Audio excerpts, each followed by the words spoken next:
Assalamualaikum warahmatullahi wabarakatuh. Salam sejahtera bagi kita semua. Om Swastiastu, Namo Buddhaya, dan salam kebajikan. Selamat datang di podcast horor gelap gulita. Malam ini kita akan melanjutkan sebuah thread yang berjudul Teror Santet karya MVP Mystic. Ini merupakan part akhir dan semuanya akan terungkap di sini. Bagi yang ingin baca langsung ceritanya, saya lampirkan linknya di kolom deskripsi ya. Oke, langsung saja tanpa berlama-lama. Pasang headset kalian, tutup pintu, matikan lampu, dan mari kita mulai. Dia tidak akan mati atas izin Allah. Kamu makhluk hina, bisa-bisanya kamu mendahului ketentuan Allah pakai bilang orang bakal mati. Emang kamu siapa? Kata Pak Musa tenang. Terdengar suara sesuatu yang mendobrak dari arah luar, membuat suasana tiba-tiba ramai. Ya, suara yang sama yang saya dengar 2 hari lalu. Di luar sana mereka telah hadir lagi. Bulu kuduk saya langsung berdiri. Saat itu, perebutan posisi kosong di badan Kak Bella sudah dimulai kembali dengan datangnya mereka. Intensitas suara tabrakan itu semakin kencang dan sering. Jika biasanya sumbernya hanya dari 1 atau 2 arah, kini dentuman-dentuman itu berasal hampir dari segala sisi rumah. Kami seakan diserang dari berbagai arah dan hanya bisa berharap bahwa mereka tidak menembus masuk ke rumah ini. Dan mungkin mereka menjadi semakin brutal lagi karena sudah banyak spot kosong di tubuh Kak Bella. Nah, dengar? Dengar nggak? Kalian dengar kan? Sekalipun perempuan ini hidup, ia akan selamanya jadi tempat persinggahan kami. Ujar Kak Bella dengan bengisnya. Tidak, itu bukan Kak Bella. Itu nenek yang menggunakan badan kakak saya untuk berbicara. Kak Bella, kenapa kakak bisa sampai begini? Pak Musa tidak menanggapi omongan sosok yang merasuki Kak Bella. Mulutnya seperti komat kamit, mungkin membaca doa. Pak Leo pindah di sebelah kanan Kak Bella dan memegang pundak kanan Kak Bella seperti bunia. Teriak Musa seperti melepaskan tenaga. Lalu ia meraup muka Kak Bella dengan tangan kanannya. Dan dari gerakan tangannya, ia seperti menarik sesuatu yang keluar dari mulut Kak Bella. Mulut Kak Bella lantas terbuka lebar dengan ekspresi muka seperti orang yang muntah karena memakan makanan dalam mulutnya dipaksa diambil oleh seseorang dengan tangan. Tidak,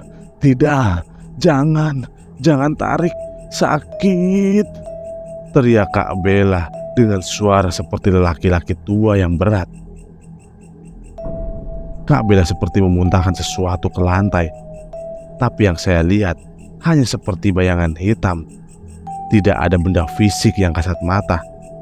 Lalu Pak Leo tiba-tiba menepuk bayangan tersebut sambil membaca doa dan bayangan tersebut hilang. Prosesi tersebut diulang berkali-kali. Saya tidak bisa menghitung tepatnya berapa banyak bayangan hitam yang keluar dari tubuh Kak Bella. Dan selama itu berlangsung, teriakan kesakitan dari Kak Bella muncul dengan suara yang berbeda-beda. Adegan mengerikan ini terus terbayang di pikiran saya sampai sekarang. Betapa ekspresi muka Kak Bella yang kesakitan saat makhluk-makhluk tersebut ditarik dari mulutnya satu persatu tidak akan bisa saya lupakan seumur hidup saya. Setelah beberapa saat, Pak Musa terlihat sudah kehabisan tenaga.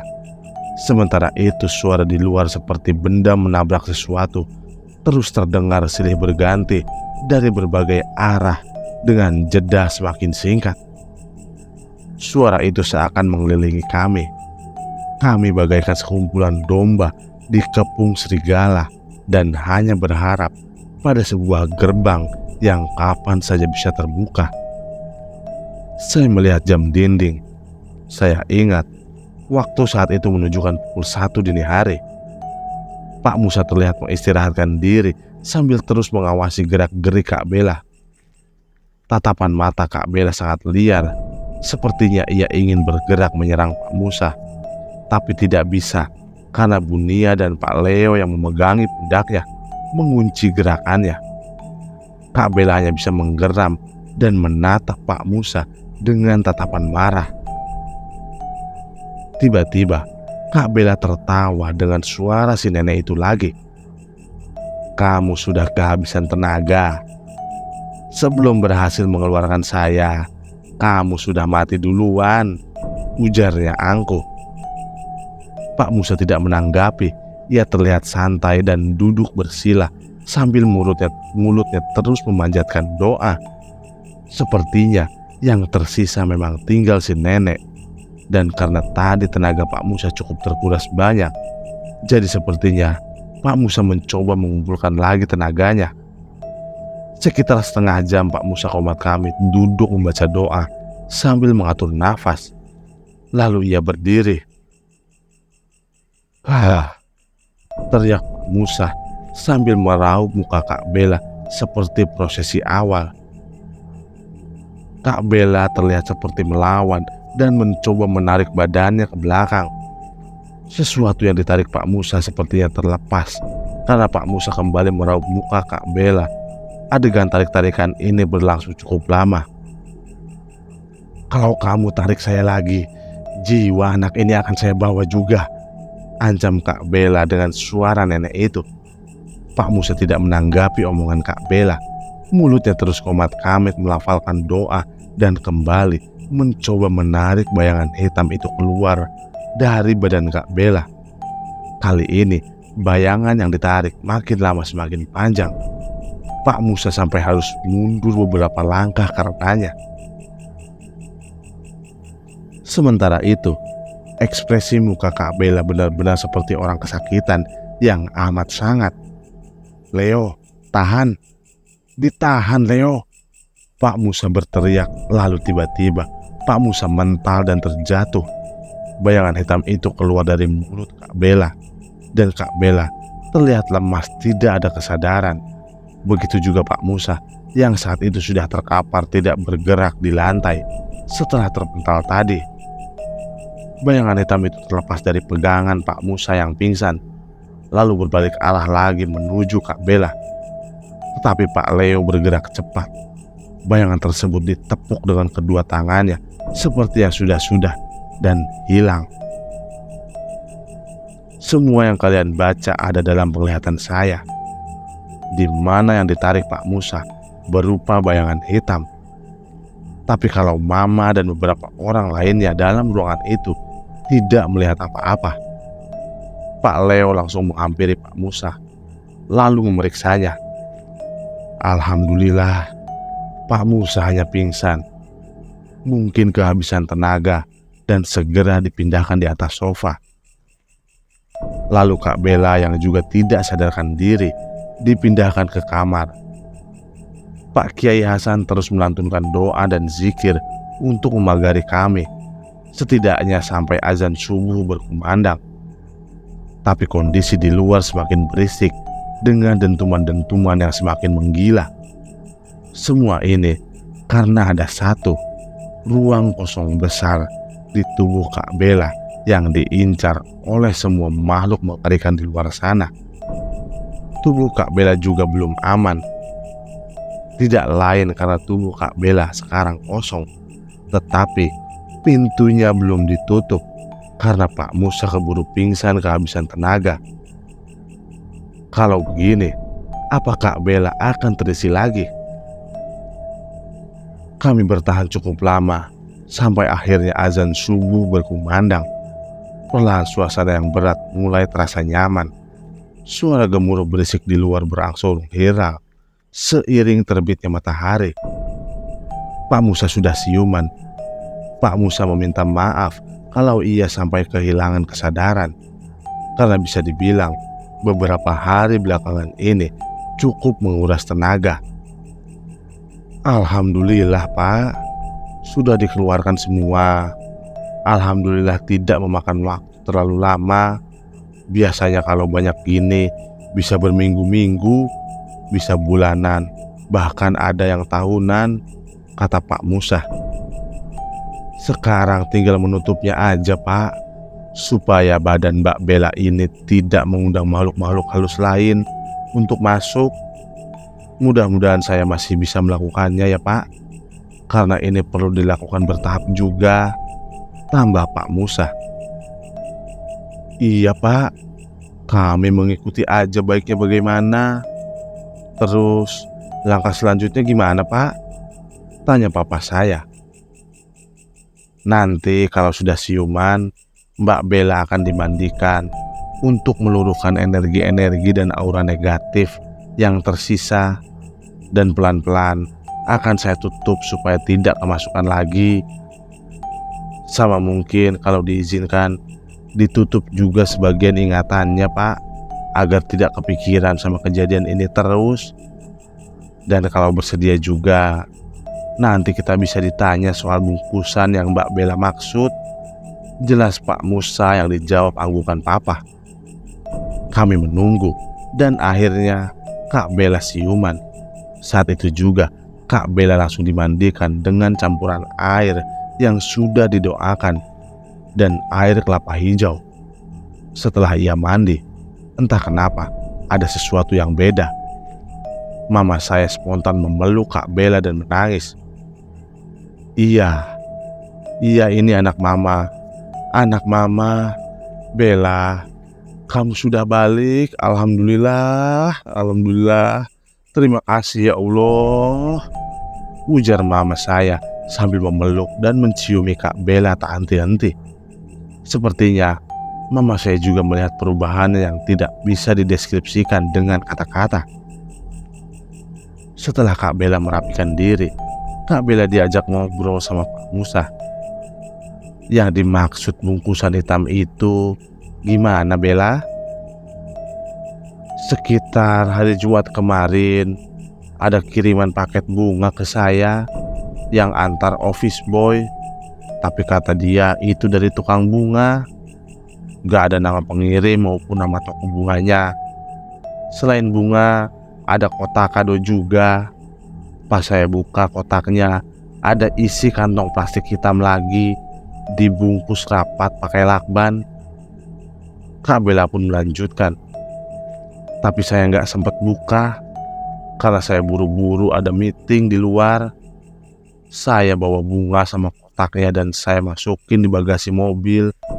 Terus saya jalan meeting. Bunga dan kotaknya belum saya turunin sampai sekarang, kata Kak Bella. Setelah itu Kak Bella menjalani prosesi ditutup pintu badannya supaya tidak mengundang makhluk halus masuk lagi. Sekaligus prosesi itu bertujuan menghapus beberapa ingatan Kak Bella selama teror itu. Ingatan-ingatan Kak Bella ditutup agar tidak menjadi trauma. Menurut Pak Musa, ditutupnya badan Kak Bella ini gak bisa cuma sekali prosesnya. Jadi dia harus balik lagi beberapa minggu sekali. Sementara sebelum tertutup semua, Kak Bella akan super sensitif melebihi saya dan Kak Chandra, dan tidak menutup kemungkinan akan kesurupan lagi. Tapi mungkin tidak separah itu. Kalau dikatakan tubuh Kak Bella adalah sebuah ruang, maka ia seperti ruang yang pintunya tidak dikunci. Apa saja bisa masuk dengan mudah kalau Kak Bella lengah atau tidak dalam kondisi fit 100%. Siangnya saya, Kak Bella, mama saya, Mbak Tuti dan Mas Gio pulang, tapi ke rumah Kak Aina. Yang lain pulang ke rumah karena mau mencari bungkusan hitam itu serta memagari rumah. Menurut cerita, bungkusan itu ketemu di bagasi mobil Kak Bella bersama dengan seikat mawar yang sudah layu. Kotak kadonya berwarna merah Di dalamnya ada bungkusan hitam berbentuk lonjong yang dibungkus sedemikian rupa, pakai lakban transparan. Saat dibuka, katanya benda itu berisi kain kafan putih yang bentuknya seperti orang dan diikat dengan jalinan rambut Kak Bella. Dari yang saya dengar, ikatan tadi kecil dan rapat banget, benar-benar perilaku biadab untuk menjatuhkan kesehatan seseorang.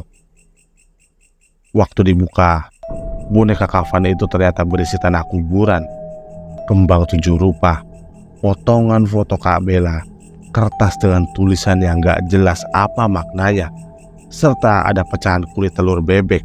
Di antara tanah itu juga ada lendir, sisa pecahan telur mentah yang baunya sudah membusuk. Tapi satu kejanggalan muncul di kotak merah itu. Cuma ada kiriman yang ditujukan untuk Kak Bella, padahal yang hilang adalah foto kami sekeluarga. Karena di awal kami menemukan kiriman dengan foto mama saya, dan berhubung saya dan Kak Chandra sudah diajak kenalan dengan mereka, kemungkinan besar ada juga semacam ini, tapi ditujukan untuk kami berdua. Dan kami harus temukan itu sebelum semuanya akan terulang sebagaimana yang terjadi dengan Kak Bella. Akhirnya, semua orang mencari lagi. Praktek santet yang mengincar saya dan Kak Chandra. Setelah seharian mencari, akhirnya ketemu lagi beberapa bungkusan sejenis yang ditempel di kolong mobil Kak Bella, di lampu taman rumah yang terpasang di pagar, dan 2 buah dikubur dekat bak sampah. Semua isinya sejenis, tapi tidak sama. Tapi hampir semuanya ada foto kami dan kertas berisikan mantra. Menurut Pak Musa, isi bungkusan tergantung juga dari jenis serangan. Semua bungkusan itu dibereskan dan rumah pun dilakukan proses pembersihan dan pemagaran. Tapi papa saya masih gelisah, karena berarti orang ini tahu rumah kami, meskipun bungkusan-bungkusan tersebut diletakkan di area luar rumah. Tapi dia tahu posisi persis rumah kami dan penghuninya. Malam itu, Pak Kiai dan murid-muridnya pamit pulang ke daerah puncak diantar sama Om Jojo. Kami sekeluarga menginap di rumah Kak Aina. Setelah malam itu, aktivitas kami berjalan normal. Saya kembali sekolah, Kak Chandra kembali kuliah, dan Papa kembali beraktivitas kerja. Tapi hanya aktivitas yang berjalan normal, tapi tidak dengan hidup kami. Kami tidak bisa kembali pulang ke rumah masa kecil kami dan memutuskan tinggal di salah satu rumah investasi orang tua saya yang tak jauh dari rumah Kak Aina. Alasannya karena Papa masih takut terjadi apa-apa sama keluarga kami lagi. Sehingga akhirnya orang tua kami memutuskan untuk menjual rumah tersebut. Rumah yang mereka bangun dari hasil jerih payah, air mata dan keringat yang tidak sedikit. Tapi itu lebih baik karena kondisi kami memang sangat mengkhawatirkan. Kak Bella kalau bengong sedikit pasti kerasukan. Jadi gak bisa ditinggal sendirian dan dia masih bolak-balik selama beberapa minggu sekali ke rumah Pak Musa untuk pengobatan lanjutan, menutup pintu di tubuhnya.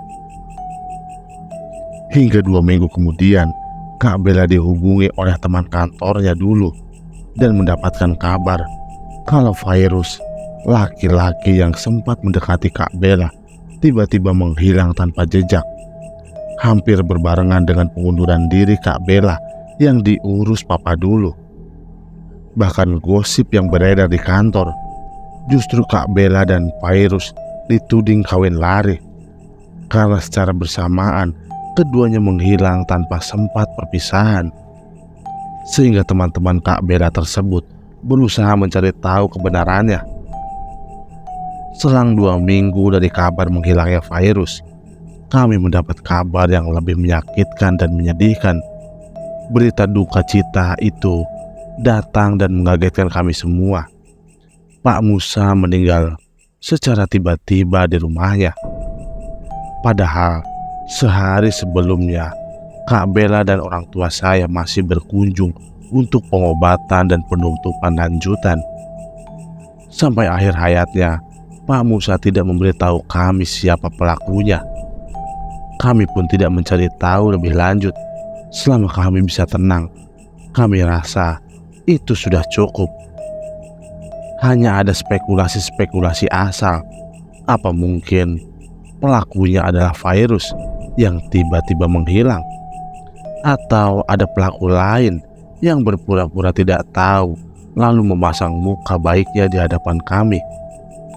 Entahlah, tapi kami juga tidak mau menuduh tanpa bukti.